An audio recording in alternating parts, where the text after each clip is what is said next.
If I had to pick one focal length, one prime lens for everything, photography and video, it would be a 35mm on a full frame camera. On an APS-C camera, that's a 22mm. Now, of course, I know it's all personal preference. It depends on your style. It's super subjective. But in this video, I'll show you how versatile a 35mm is. Because I've been using one almost exclusively for more than 10 years. It's ridiculous, actually.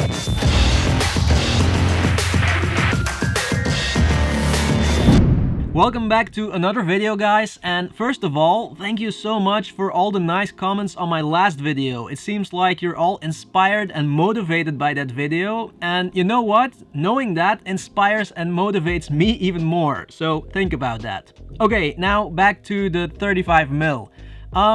I've made this video before, kind of. This is my favorite prime for travel photography, but the problem is that unless you're shooting with a Pentax camera, you're not gonna find this exact focal length. It's impossible. Luckily, there's a focal length that comes really close, and I think it's actually better than this one.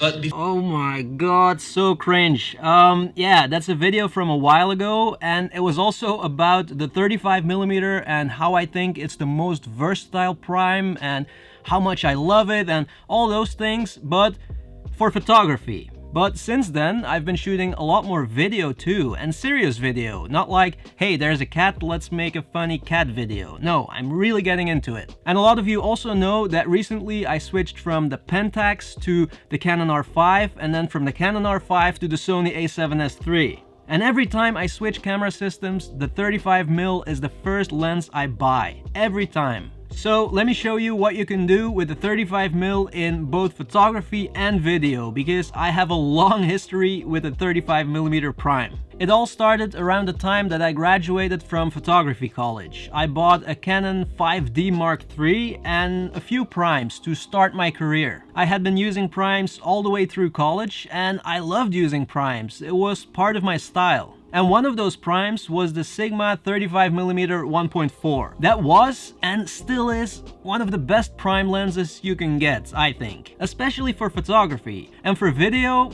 well, I compared that one to some other primes for Sony in this video right here. And, well, for video, I think there are better options, but for photography, the Sigma is awesome. And back then, I also had a 24mm prime and an 85mm, but it didn't take long before the 35 became my go-to lens for pretty much everything. That was, let's say, 10 years ago. So I used the 35mm for personal work and assignments. I think 90–95% of the time, the 35mm was mounted on my Canon 5D Mark III. And I didn't miss any other focal length. Maybe because I didn't know any better, but I really didn't miss any. Portraits, landscapes, documentary, it just worked. And then, after doing some freelance jobs here and there, I got my first big assignment. Documenting life in a hospital in the Democratic Republic of Congo. That assignment lasted for 3 weeks, and I shot it entirely with the Sigma 35mm.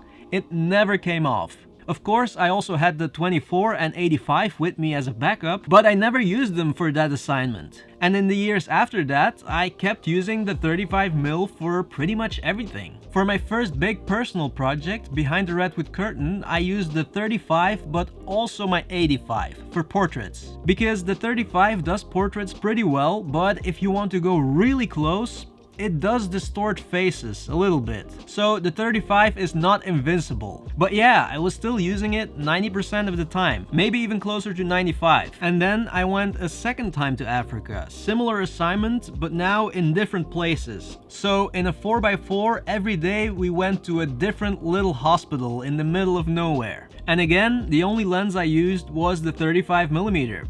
That was around 5 years ago. So for 5 years straight, I was using a 35mm 90% of the time for personal work and assignments. And then a few years ago, Joanna and me decided to travel the world. We sold our car, canceled our apartment, and off we went. We traveled the world for almost 2 years straight. Now, what lens do you think I used while traveling the world? Yep, a 40mm.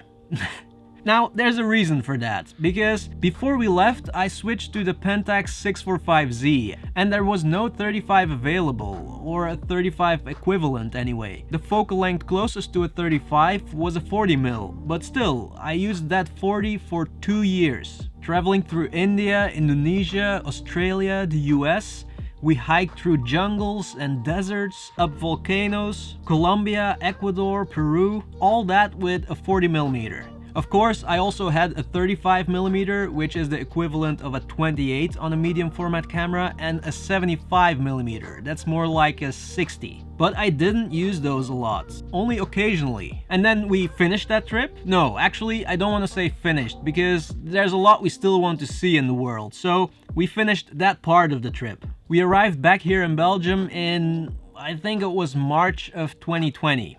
I think it was a week or 2 weeks before lockdown, so we were lucky. Okay, now during our travels, I got into video more and more. I had filmmaking classes when I was in college, but after that, I never really focused on it. I don't know. So for a few years now, I've also been focusing on video. And again, the 35mm is my go-to lens. Like I said, it's the first lens I buy for every new camera system because I know that it's so versatile and I won't need anything else to start with. I shoot all of these videos with a 35mm. I've shot epic B-roll with a 35, also a rum commercial that I shot entirely here in the attic, and a lot more. All with a 35mm. So for video, I also love it. Now, I do have to say it's changing. I still love the 35, but especially for video, I feel like I want to explore more lenses, more focal lengths, and also zoom lenses. I've been shooting with a 35mm almost exclusively for more than 10 years. So I guess it's time, right, to make a little change.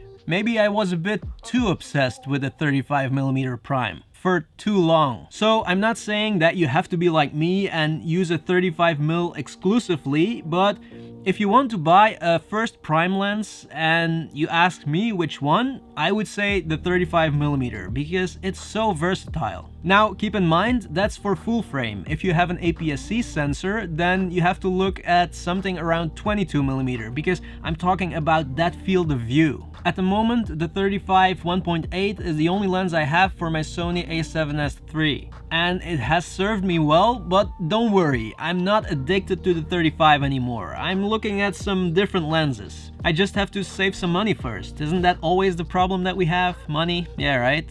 Photography, videography, expensive. But there you go, that's my ridiculous history with the mighty 35. Now again, don't be like me and get obsessed with it. It's good to have different lenses. The 35, as good as it is, it's not perfect. But if you're looking to buy just one prime and you ask me, then just go for the 35. That's it for today, guys. Thank you so much for watching and see you in the next one.